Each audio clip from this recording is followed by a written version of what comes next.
Ghilman were slave soldiers in the Abbasid, Ottoman, and Persian Safavid, Afsharid, and Qajar empires. To a lesser extent, they also played a role in the Mughal Empire. History. The Ghilman were introduced to the Abbasid Caliphate during the reign of al-Mu'tasim, who showed them great favor and relied upon them for his personal guard. The Ghilman were slave soldiers taken as prisoners of war from conquered regions or frontier zones, especially from among the Turkic people of Central Asia and the Caucasian peoples.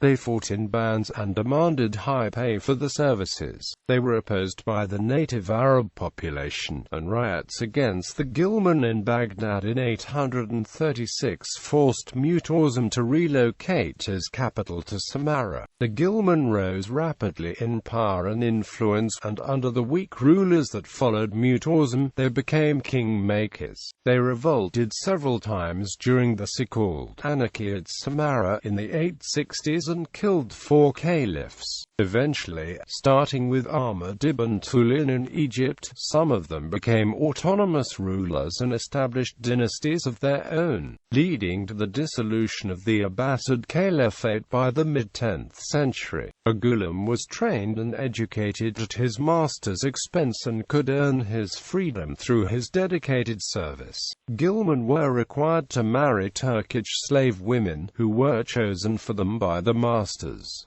Some Ghilman seem to have lived celibate lives. The absence of family life and offspring was possibly one of the reasons why Ghilman, even when attaining power, generally failed to start dynasties or proclaim their independence. The only exception to this was the Ghaznavid dynasty of Afghanistan. The Ottomans and various Iranian dynasties drew its peoples generally from the Balkans and the Caucasus.